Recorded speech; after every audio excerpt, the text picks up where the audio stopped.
Hey Narwhals, I'm your host Luke Narwhal, and welcome back to some more weight loss stories. Hope you enjoy. I keep giving up. I feel like I don't see results quickly enough, and I like food and hate exercise, and I always give up. I had about a week of calories in, calories out, and exercising daily. I weigh about 285 and really should lose about 135 pounds. After a week, I got really sore from the exercise, so I stopped for a few days to rest up. I said, okay, well, I won't lose weight anyway. I'm sad about that. So I started eating again to comfort myself and stopped calorie counting. I've been off the horse for about 6 days now.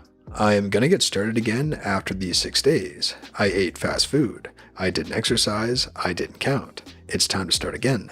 I ordered Huel to make it easier. I haven't eaten yet, so I'm going to have my 200 calorie breakfast. I'm going to go to a dinner party tonight and I'm going to watch portions and be careful. It's day 1 again, but I don't want to live like this anymore. I don't have any conditions because of my weight yet, and I'm terrified of that. I'm tired of being an ugly, sad blob. I want to change so badly, but I can't do that 5 days on and 6 days off. Thanks for reading. It's okay to take breaks every once in a while, but the ultimate goal is to change bad habits that lead to weight gain. It's okay to eat junk food every once in a while, but just not every day. So whenever you fall off your horse, just remember that the junk food is temporary, not the healthy diet.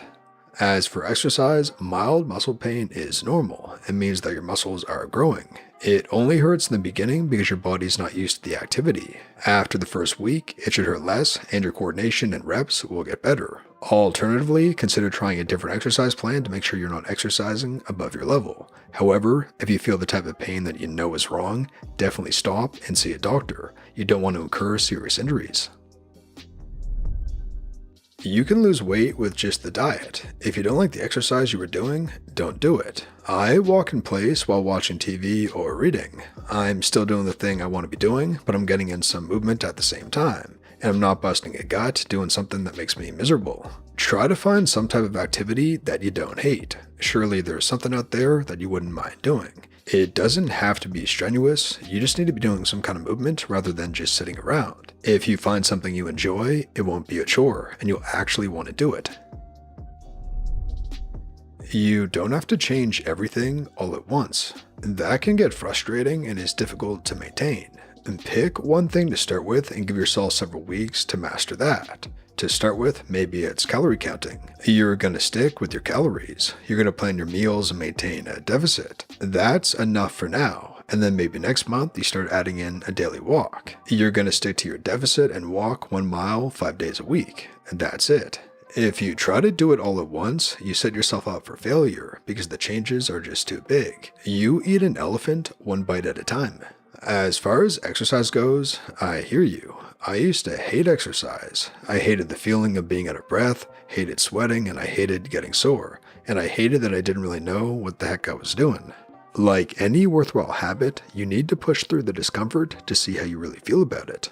I finally pushed through a couch to 5K program about 6 months ago, and to my great surprise, I discovered that I really like running. A lot. So when you're ready to add exercise to your routine, just know that it might be uncomfortable at first, but you might find something that you really enjoy if you give it a shot. I'm also at the beginning of my journey. I've quit and started over more times than I can count. I understand the struggle. I just have a suggestion for the exercise part. I've been walking and exercising at home. There are some really great videos on YouTube that are actually fun and targeted for beginners. There's also lots of variety so that you can keep it interesting. Honestly, this is the first time since high school I've been able to consistently stick to a workout routine, and I'm just about going into week 4.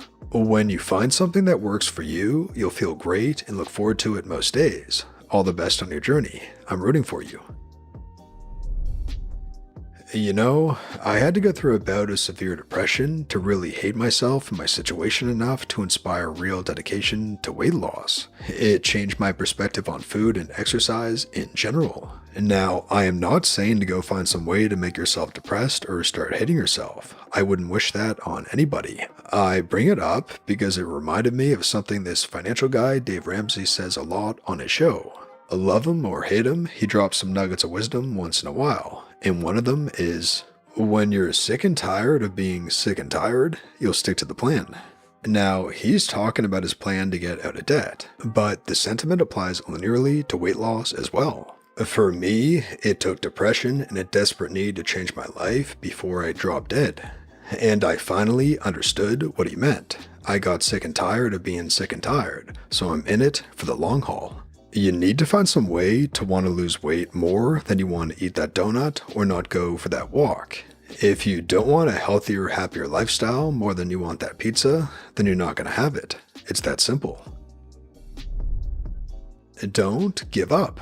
I've always experienced the exact same thing. I have always struggled to give up the foods that I loved, and I struggled to find the motivation for the gym. But I forced myself every day. Even if it was just 30 minutes of only walking on the treadmill, it was something. I also found fitness classes to be very helpful at this time because I felt lost and out of my element at the gym. And now, I still have been struggling to give up some of the foods that I love, but I'm in the gym 4 to 6 days a week, and as far as the soreness, if it is uncomfortable soreness, I would say to start with lighter weights. And nobody starts in the gym full force. Lastly, as far as progress goes, it is so hard to look in the mirror and notice anything because we are looking at ourselves every day. What helped me see the most progress is progress pictures. I take progress pics at least once a month, and it really helps me see the progress I'm actually making, even though when I look in the mirror, I still don't notice. Progress will come. It takes time. And don't use the scale, because you're going to begin to gain muscle mass as you lose fat mass, so body measurements and progress pics are the most helpful, especially when you're struggling to stay motivated. You will get there, but it will take time. Be patient. Today, I decided to not give up on myself. To give you some context, I'm female and 23, and I've been overweight basically my whole life. I can't remember when I started binging, but I know I was very young, like 7 years old. I've tried all the fad diets, calories in, calories out, multiple times, but I just couldn't keep at it. Over the years, the weight started to add up, and to make things worse, I'm French. While I was never obese, France is such a fat-phobic country. You just don't exist in some people's eyes, no matter what you have to offer. Intelligence, skills, conversation. No, you're just fat. Even my family used to tease me about this. Last January, I reached 80 kilograms, 176 pounds. The weight I swore I would never get to was now under my eyes on the scale.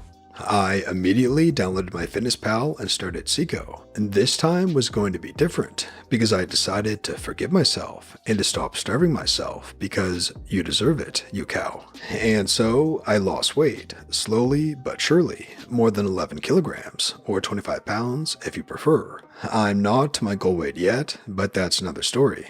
And those last 3 days were really stressful. I had to move out of my house pretty quickly while still going to college, and I had no time to meal prep. I had to eat fast food, prepackaged pizzas and chips, all the things I'd given up 4 months ago. It switched on something bad in my brain, and I basically binged nonstop for 3 days. It felt horrible. I felt as if I'd failed once again.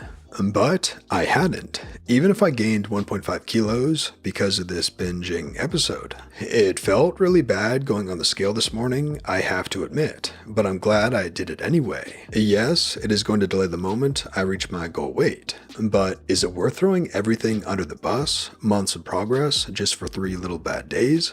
Definitely no. Today, I realized it was okay to have bad days, as long as I keep fighting. I'm so proud of myself for getting back on track this morning, so I just wanted to share. Sorry if I made any mistake, my English is not perfect. Hope my rant is understandable. And that brings us to the end of the video, Narwhals. I really hope you enjoyed. If you did, please tap subscribe to join our awesome community, the Narwhals, and for more weight loss stories that help you stay on track. And here's our featured Narwhal of the day. This is how about a month of dedicated workouts and diet looks. No cheat meals, no nonsense. If I'm not too sore, I went to the gym more or less every day. Insanely happy with the results. 1.5 kilos to maintenance for 12 weeks.